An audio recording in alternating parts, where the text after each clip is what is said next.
Hasta luego. En exclusivo te vamos a dar el escrutinio definitivo de 15 partidos de la provincia de Buenos Aires. Recordá, la noticia de las últimas semanas fue que Cambiemos escondió el resultado. Cambiemos no quiso decir que había ganado Cristina en la provincia de Buenos Aires, que había ganado Unidad Ciudadana en la provincia de Buenos Aires. Algunos dijeron, fue casualidad, fue una carga como siempre. Es una derecha moderna, no van a hacer trampa en las elecciones. Ahora, en este momento, te voy a mostrar en exclusiva 15 partidos con escrutinio definitivo. En 14 gana y se aleja Cristina. Miles y miles de votos. Solo en uno dio una diferencia a favor de Cambiemos de 4 votos. 4 votos. Del otro lado, 14 partidos en donde Unidad Ciudadana gana y se aleja. Ya está, ganó Unidad Ciudadana. Ahora el dato es por cuánto ganó. Y podés empezar a paladear por cuánto ganó, a saber por cuánto ganó, a analizar por cuánto ganó con estos datos que te vamos a mostrar en exclusiva. Empecemos a ver los partidos en donde hay escrutinio definitivo, en donde terminó el partido. Vamos a empezar a mostrarlo, ¿sí? Tenemos en la placa 1, 3 de febrero, el partido del 3 de febrero, ¿lo tenemos para mostrarlo? Unidad Ciudadana saca de diferencia, lo que te vamos a mostrar son diferencias con lo que te dieron ese día, ¿sí? En lo que te dieron el otro domingo, le tenés que sumar a Unidad Ciudadana, a Cristina, 2.025 votos. Y a Cambiemos, 1.723. Por lo tanto, entre de febrero, tiene Cristina 300 votos más de lo que había sacado ese domingo. En Vicente López, un partido donde claramente ganó por mucho Mauricio Macri y donde decía Cambiemos, vas a ver que en los partidos nuestros Macri va a sacar más votos. Nones. Unidad Ciudadana suma 680 votos y Cambiemos 348. Como te fijarás, va achicando la diferencia, se va acercando. Cristina apareció el domingo en el prime time, cuando lo vio toda la población, perdiendo por 6.000 votos. Pensá, apareció perdiendo por 6.000 votos y vos fijate cómo va recuperando. En La Plata, otro distrito de Cambiemos, Unidad Ciudadana, es decir, te me fuiste, macho, volví a La Plata. En La Plata, volvamos, Unidad Ciudadana, 1.554 votos aparecen, que no estaban, que estaban perdidos, esas mesas que decía 0, ¿te acordás? Y Cambiemos solo 585. Entonces Ciudadana saca otros 1.000 votos de diferencia, 1.500 contra 500. ¿Se entiende? Cuando se va a hacer el recuento definitivo, aparecen votos de diferencia para ambos partidos. Te muestro lo de los dos contendientes que están peleando la punta. En todos los partidos aparecen mucho más votos de Unidad Ciudadana que de Cambiemos. ¿Puede ser casual? A vos cuando siempre se equivocan para el lado del otro, ¿no te da desconfianza? Bueno, en todos los casos se equivocaron a favor del otro. En San Isidro, otro partido donde claramente ganó por afano Cambiemos. Y sin embargo, en vez de aparecer más votos de Cambiemos, no, aparecen 239 votos más de Unidad Ciudadana y solo 53 de Cambiemos. En todos los casos, en todos los distritos, la empresa que hizo el escrutinio, más el correo, más toda la organización de Cambiemos, equivocó los datos a favor de ellos. Es decir, nos cagaron a todos el domingo pasado, vamos a decirlo claramente, ¿sí? Ahora vamos a empezar a ver los votos definitivos. Vamos a otra placa, a otros partidos. Ahora sí. San Miguel, mirá, Unidad Ciudadana recupera 287 votos. Cambiemos, 0. Con ellos no se equivocaron en ninguno. San Fernando, 127 votos recupera Unidad Ciudadana. Cambiemos, 0. Navarro, 78 para Unidad Ciudadana. Cambiemos, 0. Andá sumando porque ya está pasando Cristina a Cambiemos. Claramente Cristina está ganando esta elección. El diario del lunes, así como alguna vez en 2009 decía ganó de Narváez, en 2013 la tapa de Clarín era ganó Massa, el diario del lunes debería haber dicho ganó Cristina. Pero te engañaron y ahora recién estamos viendo el escrutinio definitivo. Vamos a ver otros distritos. Tenemos estos datos en exclusiva. En Tigre, Unidad Ciudadana recupera 1.970 votos, casi 2.000 votos. Y Cambiemos 1.200. Entonces la diferencia a favor de Cristina son casi 800 votos. Y acá vamos a algo fuerte. Moreno. En Moreno, Unidad Ciudadana recupera 6.100 votos. Y Cambiemos 2.000. Ahí solo tenés 4.000 votos de diferencia. ¿Vos creés que se pueden equivocar en 4.000 votos? No. Fue un enorme fraude comunicacional.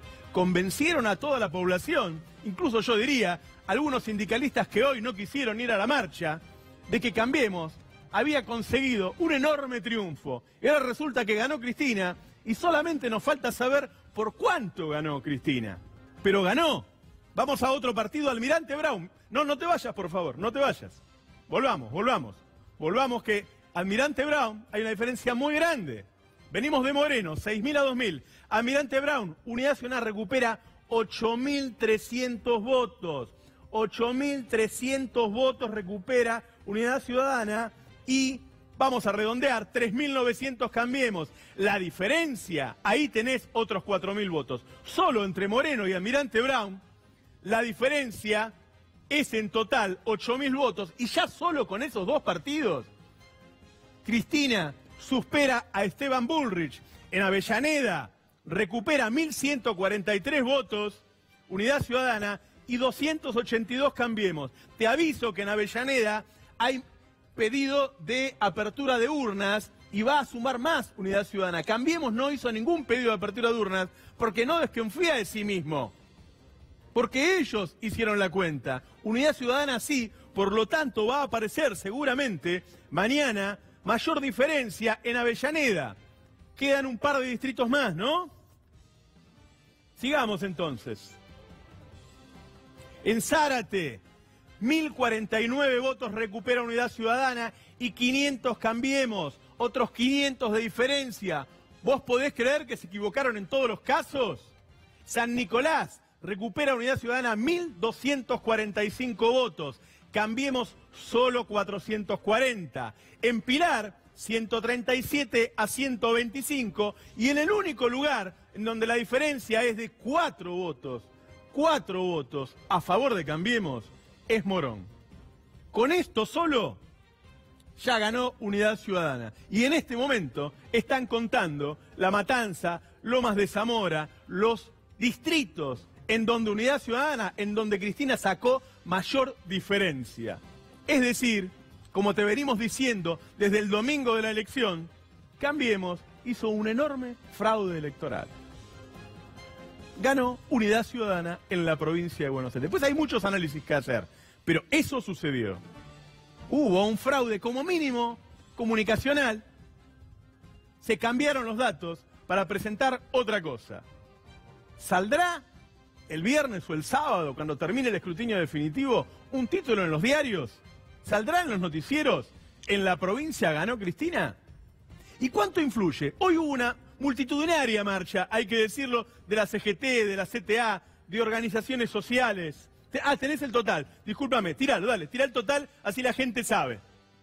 Unidad Ciudadana recupera 26.000 votos y Cambiemos 12.000, para dar números redondos. La diferencia, Unidad Ciudadana, 13.700 votos.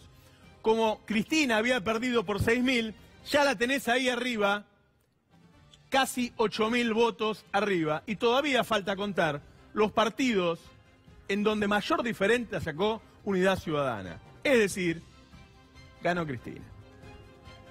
Ganó Cristina. Ahora hoy, más allá de la multitudinaria marcha, más allá de el que para mí fue un buen discurso de Juan Carlos Smith, hubo gremios que no quisieron sumarse y que incluso se reunieron a la hora del paro, prácticamente en una burla para el pueblo trabajador, con el ministro de Trabajo, que decía que ese paro no tenía sentido.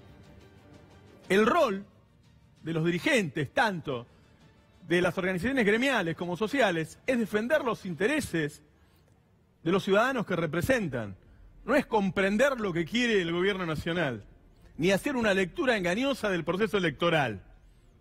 Digo, ¿hay más desempleo? Ahora te lo va a mostrar Darío Gaño. ¿Hay menos salario? Claramente. Yo quiero que veas, porque se está diciendo que Cambiemos consiguió que creciera el empleo, y se basan en que antes el INDEC mentía, cosa que es absolutamente cierto que el INDEC mentía, pero una cosa no quiere decir la otra. ¿Sí? Entonces te vamos a mostrar para que veas, solo con números de ellos, cómo claramente se perdió empleo en Argentina. Darío. Roberto, ¿cómo andás? Bien. Efectivamente, la señal o lo que dice el gobierno parece más una chicana política que una respuesta, porque dice, no, si el INDEC antes mentía, claro, entonces nosotros no lo podemos saber. La principal estadística que siempre se criticó y que también se ha llevado incluso a la justicia es el tema del IPC, es decir, de los precios. El resto no, pero lo cierto es que sigue estando ese manto de crítica sobre el ente estadístico. Entonces vamos a utilizar una estadística primero de Cambiemos, en realidad del PRO, que viene utilizando hace rato, y de una entidad que no está cuestionada, que es el Instituto de Estadísticas, pero de la Ciudad de Buenos Aires. Vamos a verlo, lo que pasó desde que asumió Mauricio Macri en los principales trimestres que hubo cambios. Fíjate ese trimestre, lo que decía el propio gobierno de Mauricio Macri de la Ciudad de Buenos Aires, que pasaba en el país a fines de 2015. Macri dice que el gobierno anterior le deja un desempleo del 6,8%. Así es, el mínimo histórico, según la propia estadística esta, muy parecido a lo que había sido el mínimo histórico, 6,8% en el último trimestre de 2015. Hay un primer trimestre en el cual sube, pero un segundo en el cual la suba es la más importante, que es a 10,5%. Esto es cuando el gobierno empezó a decir que iba a empezar el segundo semestre a mejorar, que el segundo año iba a ser mejor y que después íbamos a crecer por 20 años consecutivos. Llegó a bajar al 8%. Así es. Pero fíjate lo que muestra que pasó en el último trimestre relevado. Esto por ahí es el dato más importante, a ver dónde el gobierno, después de 2 años, deja esa propia estadística, 9,4%. Ahora, imagínate vos, si tenés 9,4 ahí, ¿cuánto tenés en el conurbano? Sí. Lo que dio el conurbano fue 12%. Así y no es. sabemos si no será más. Ahora, la cuenta de que creó empleo, digo, en principio de 6,8 a 9,4, si eso lo extrapolás al país, son no sé cuántos empleos, pero son muchísimos empleos menos. Porque además de que se perdieron empleos, obviamente vos tenés que generar muchos empleos por el crecimiento vegetativo, ¿sí?, de la sociedad, claro, y porque cuando cae el salario hay más gente que sale a buscar laburo. Eso es clave y lo vamos a ver ahora. Pero una cuestión que tiene que ver con la Ciudad de Buenos Aires y con lo que estuvo pasando en esta estadística. Esta estadística contempla a los trabajadores que están, o los más formalizados, si se quiere. Hay una gran cantidad de trabajadores que están o en la informalidad, o sobre todo con lo que tiene que ver con cómo se hacen estas encuestas, que no están contemplados acá. Que nosotros siempre decimos, esto no es parejo. Porque del gobierno de Mauricio Macri, donde más se ha afectado, que asumió, donde más se ha afectado es sobre todo en las actividades más irregulares, y por eso el tema de los monotributistas que vamos a ver ahora, de los changarines y demás. Vamos a ver esta segunda placa, que habla de la cantidad de empleos perdidos según hasta mayo, desde que asumió Mauricio Macri, y en los sectores más importantes. Fíjate el tema de la industria, casi 60.000 puestos de trabajo formales. Esto lo resaltaba, este dato es de la Unión Industrial Argentina, son de los empleos formales, no toma, por ejemplo, las pymes con más informalidad, no toma, por ejemplo, un restaurante que el fin de semana le empezó a decir a un bachero, che, no vengas, o a un mozo menos, que contrata un mozo menos, si no lo tenía regularizado, sobre todo en la costa, por ejemplo, y demás.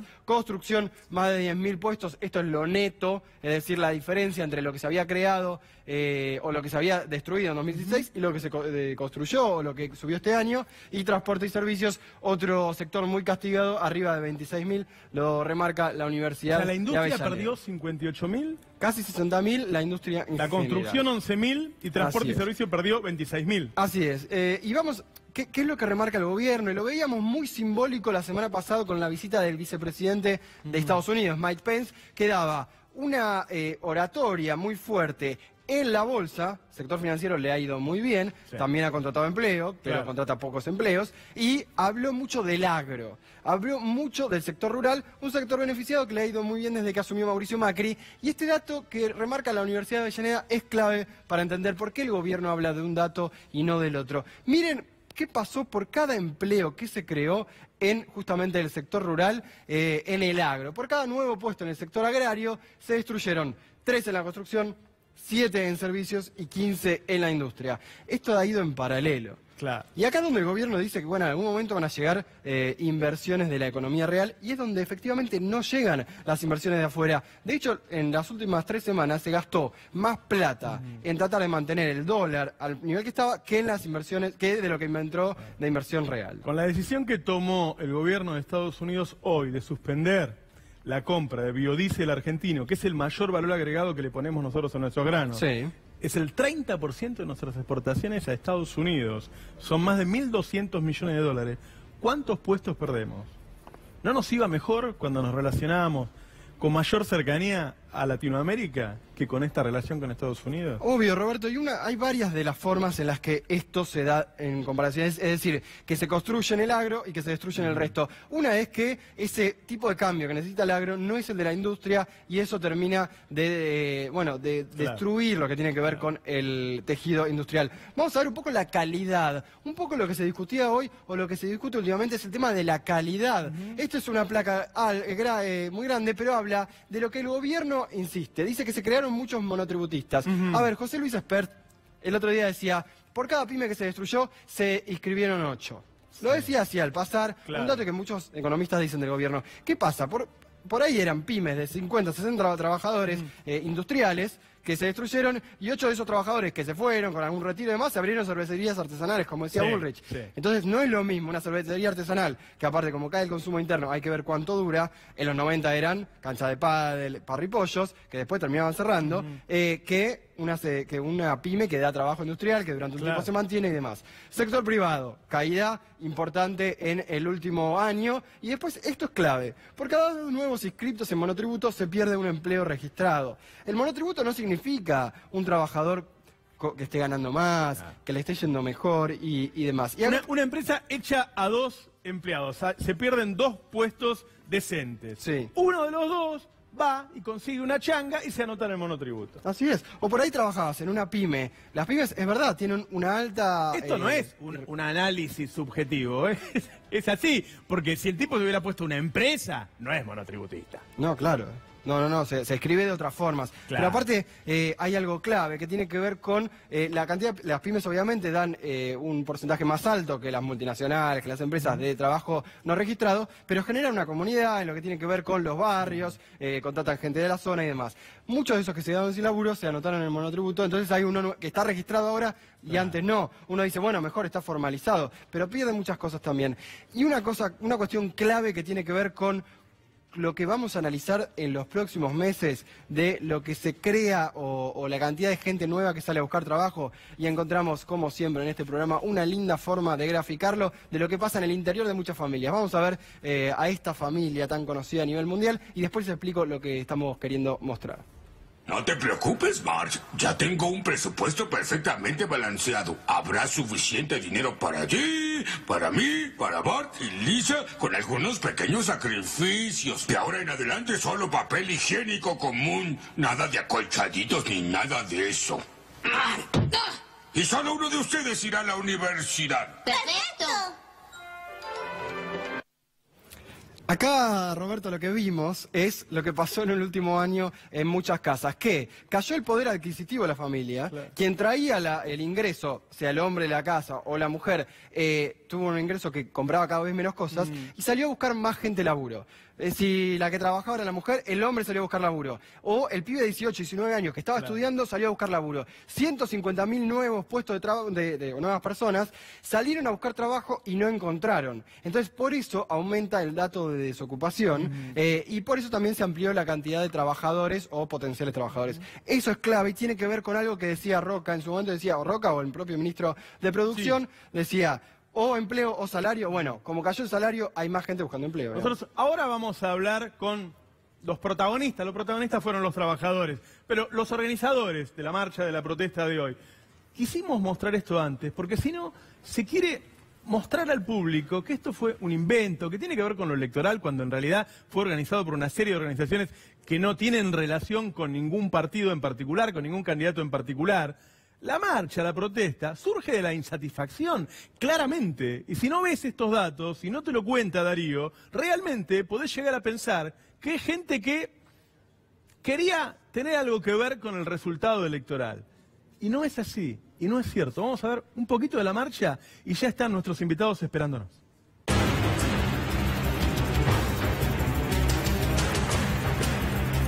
Esta Confederación General del Trabajo ha resuelto llamar el 25 de septiembre al Comité Central Confederal para reiniciar un plan de lucha que incluya un paro general. Muestra la preocupación y el reclamo de los trabajadores. Tenemos que ser capaces de construir los lazos de unidad necesarios y dar un paso a la convocatoria a un paro general. Pero cuando hablamos de derechos, hablamos de trabajo digno, porque para nosotros, para los que estamos en esta plaza, el trabajo no es la explotación de unos vivos sobre otros. La movilización fue masiva. El discurso, creo que queda claro que la CGT ahora convoca una reunión para discutir un plan de lucha. Verdaderamente eso no responde a lo que vinimos a plantear junto con los trabajadores de PepsiCo y todo el sindicalismo combativo. Y esto va a encontrar una respuesta de un pueblo movilizado que no solo no quiere perder la calidad de vida que había conquistado, sino que no quiere perder los derechos. No venimos a levantar la bandera de ninguna candidatura, ni venimos detrás de ninguna conspiración. Venimos simplemente con una demanda central para el movimiento sindical: trabajo digno, salario justo. Esa es nuestra principal demanda.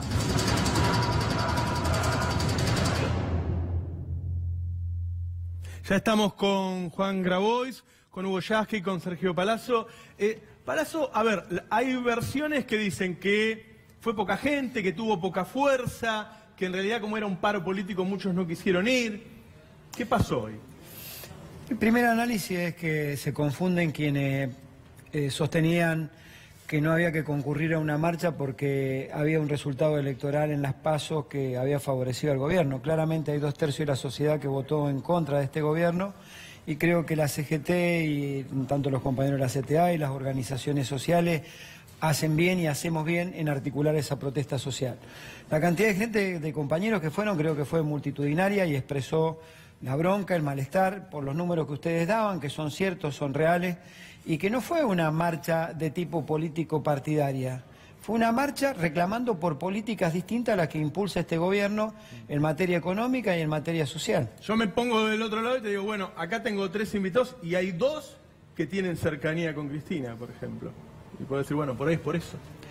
No, bueno, a ver, nosotros representamos a los compañeros trabajadores, en mi caso a los bancarios, en el caso de Hugo a una central de trabajadores, en el caso de Juan a los compañeros de la economía informal, pero en definitiva estamos representando a un colectivo de trabajadores que está reclamando por una acción. Y por ahí lo que no se entiende también, porque seguramente yo sé y hoy escuché a algún funcionario como Santilli decir, pero a los bancarios le va bien, entonces esto es político. Lo que no entienden ellos, porque no son, que esto es una cuestión de clase. Si a un trabajador le va mal, nos va mal a todos y tenemos que ser solidarios todos y tener una visión de país integrado y no una visión sectorizada o corporativa. Claro, Santilli dice eso porque no entiende esta cuestión de clase, ¿no? Ahora, hay mucha gente que quiere un paro antes de una elección tan importante. ¿No puede ser leído realmente como...? Seguramente va a ser la lectura que el gobierno pretenda que el resto de la sociedad haga y los gurúes que tienen materia comunicacional agiten esa posición. A nosotros no nos eligen para elegir la fecha de una medida de fuerza. En todo caso, es responsabilidad del gobierno que no toma las medidas adecuadas y lo hubiera pensado antes de un proceso electoral.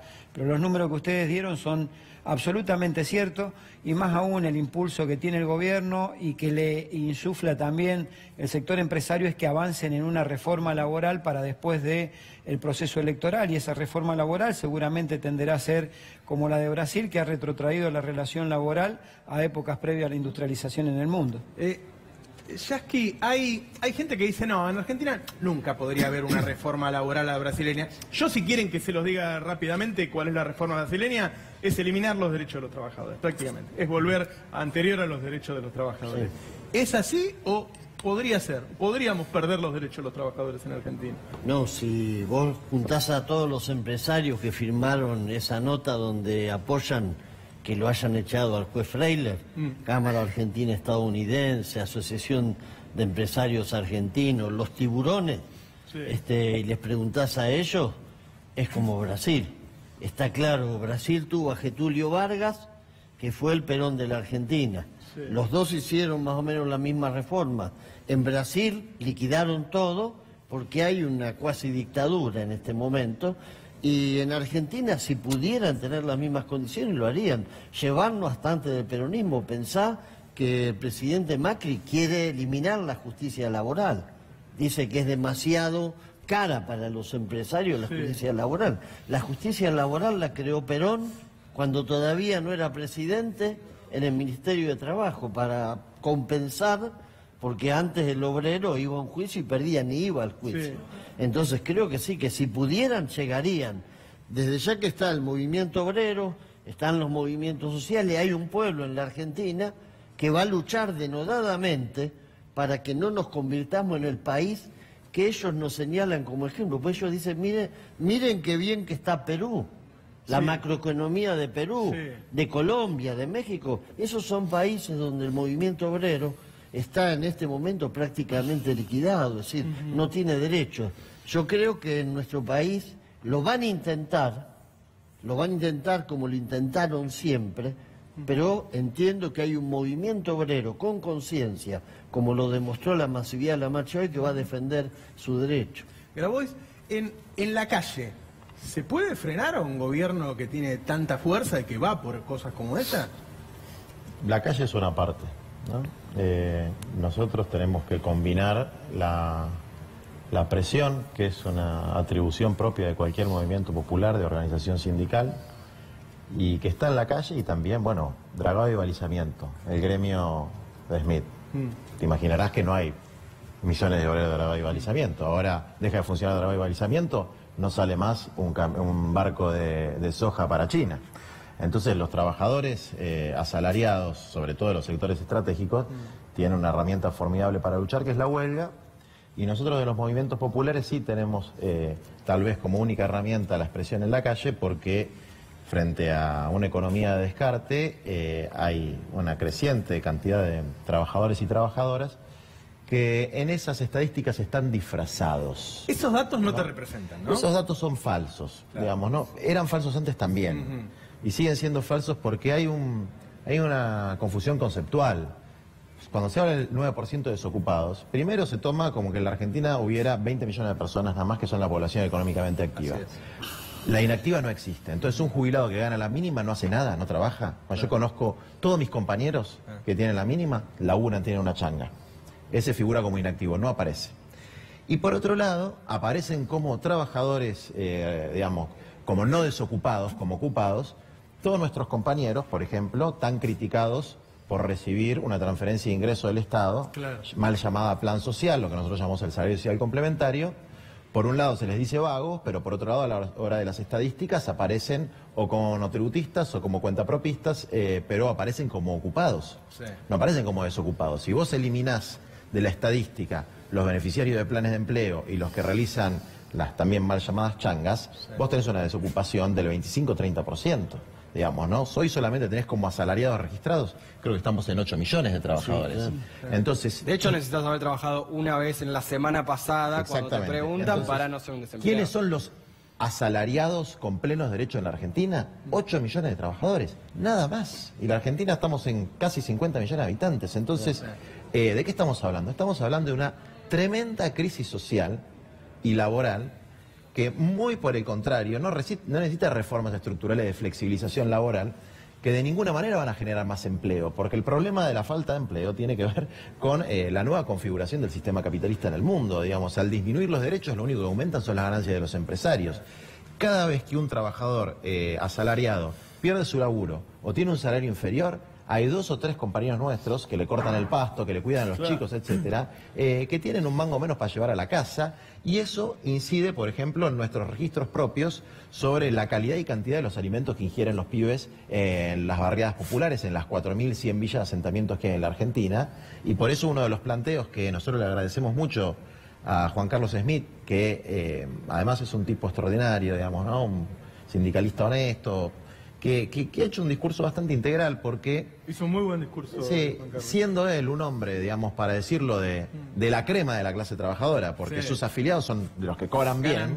Un poco por lo que decía Palazzo, por una cuestión de solidaridad, plantea, bueno, a ver, la prioridad del movimiento obrero, del movimiento popular, hoy son estos 14 millones de compatriotas que están sumergidos en la pobreza, y cuando dicen no entendemos por qué la marcha si ganan bien, bueno, hermano, la marcha es porque el movimiento popular se está reunificando, así como en términos de política partidaria no hay unidad dentro del campo popular, en la lucha sindical, en la lucha reivindicativa, se está construyendo esa unidad, porque pasa a ser una necesidad en defensa propia. Esa unidad no corre riesgo institucionalmente, lo digo, no en acción, de romperse después de la foto que vimos hoy en el escenario. Le pregunto a los tres, el que quiera responder primero, Augusto y Piacere.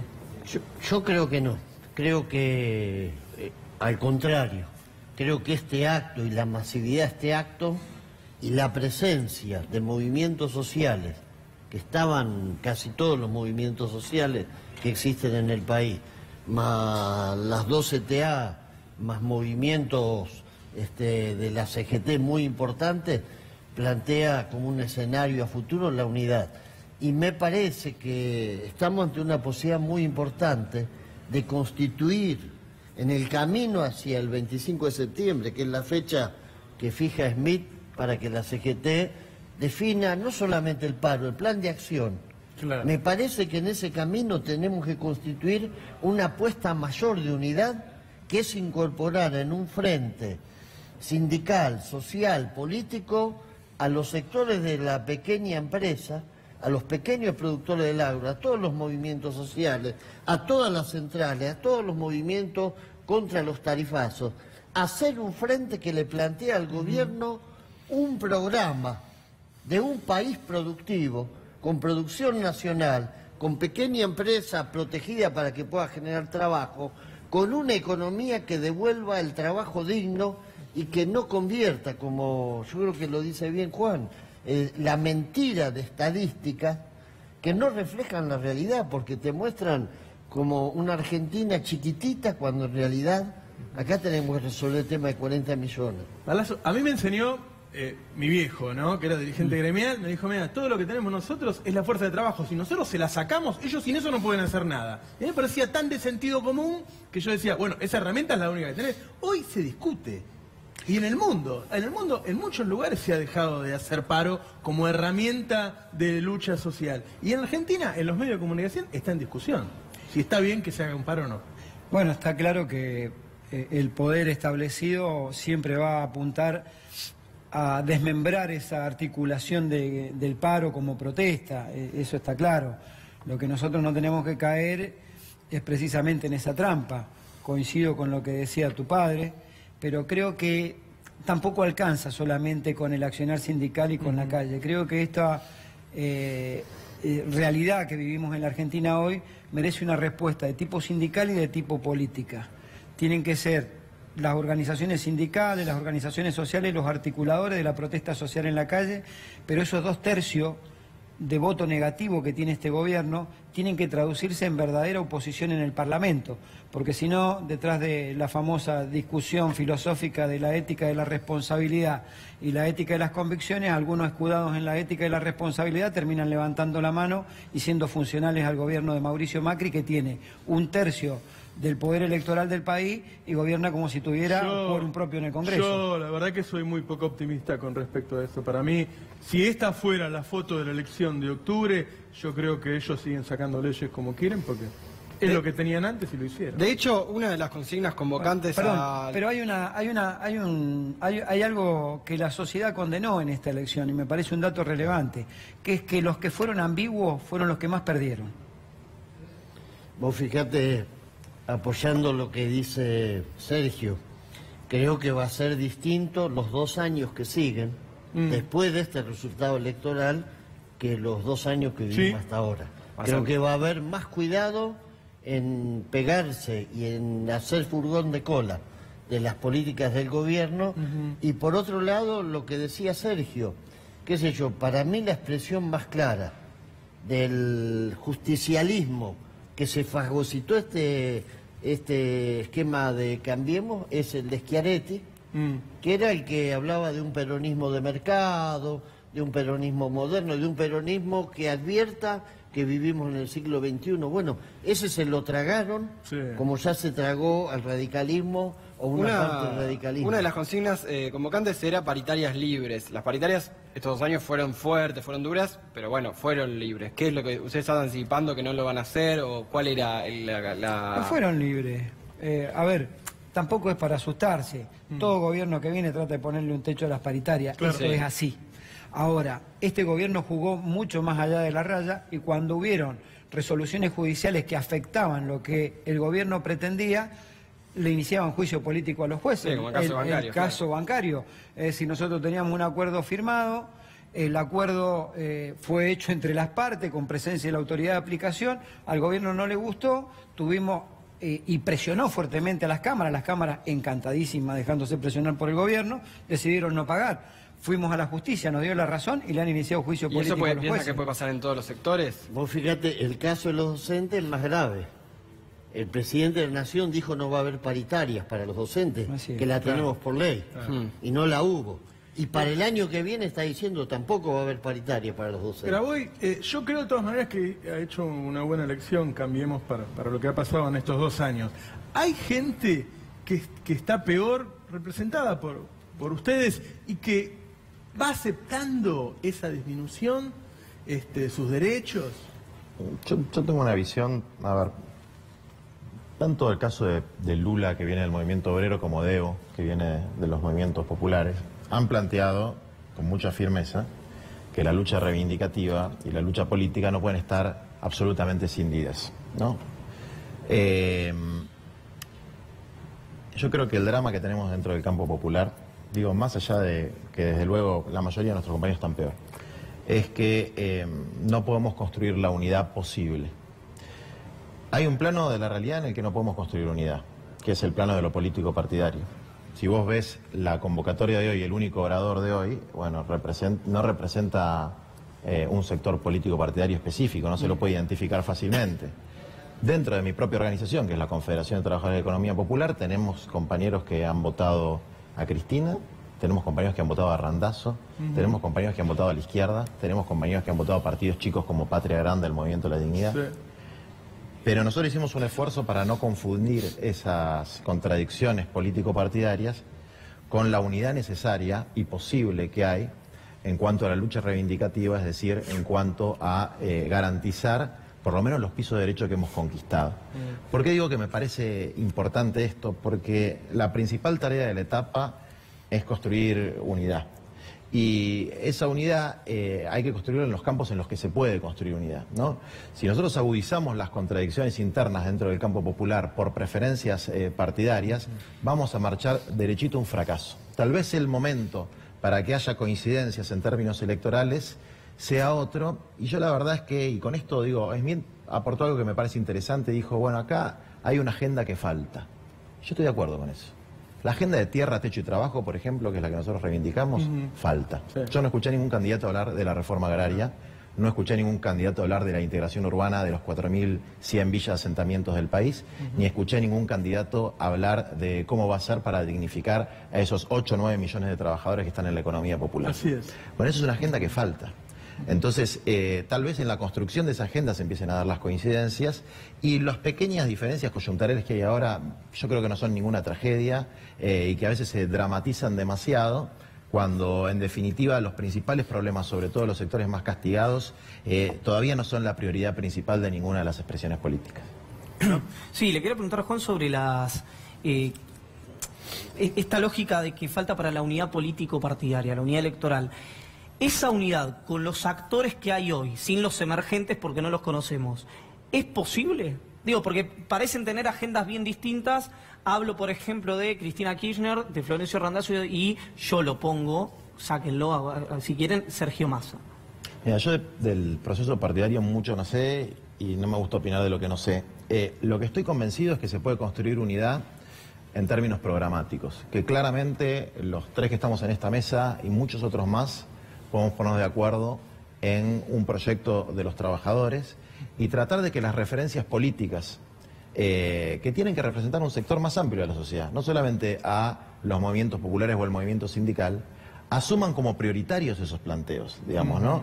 Que los asuman incluso hasta sin especular con las estadísticas, los focus groups, etcétera, digamos, ¿no? Por ejemplo, desde nuestra visión, la cuestión de la tierra, del techo y de trabajo, no puede ser dejar de ser una centralidad absoluta, si no, no nos vamos a sentir representados, digamos, ¿no? Y si lo agarra 1, 2 o 3 candidatos, extraordinario. Vamos imponiendo la agenda de los trabajadores cada vez más sectores políticos, digamos, ¿no? Cristina nunca habla de las organizaciones sociales, o por lo menos no les da el lugar que tienen, digo, entre los desocupados y los trabajadores en negro en Argentina son la mitad. Y no está fuerte en la agenda eso, Yasky. Sí, yo creo que si vos lees el programa de Unidad Ciudadana, hay puntos que claramente plantean una agenda social, no solamente la emergencia ocupacional, la emergencia social, la emergencia alimentaria. Es verdad que no en los términos que los podríamos hacer las organizaciones sociales, sindicales, que creo que es algo que lo tenemos que hacer. Creo que ese programa común lo tenemos que construir ya. No hay que esperar la unidad de todos los movimientos en una sola central, porque hay que construirlo. Y creo que hubo políticas. Vos fíjate, nosotros desde la CTA peleamos mucho tiempo junto con los movimientos sociales por la asignación universal por hijo, que le decíamos salario ciudadano. Eso apareció en la agenda claramente durante el conflicto de la 125, un poco después. Hay temas que se inauguraron en la Argentina que hoy fueron asumidos por este gobierno, pero que fueron producto de las políticas de un tramo del gobierno de Néstor y de Cristina. A veces cuando uno dice solamente es un gobierno de rico para ricos o es un gobierno neoliberal, pero mantiene la asignación universal por hijo, digo, sigue teniendo, no sé, el 99% tiene una jubilación. Hay cierto piso que sostuvo. Hay un problema ahí también estructural, ¿no? Y yo creo que esto trasciende este gobierno, que es cómo se gestiona el descarte del capitalismo. Y la asistencia y la represión son dos modelos de gestión del descarte. Los dos modelos son negativos para los sectores populares. Hay uno que es mucho peor, que es el de la represión y que es el riesgo que tenemos hoy en la Argentina. La represión como modelo de gestión del descarte social está empezando a avanzar. Si vos me preguntás a mí cuál es tu preocupación, esa es mi preocupación principal hoy. Está empezando a avanzar un modelo de carácter represivo. El ala más intolerante del gobierno está tomando posiciones. Ahora, las políticas de asistencia, de mera asistencia, no implican un desarrollo humano integral.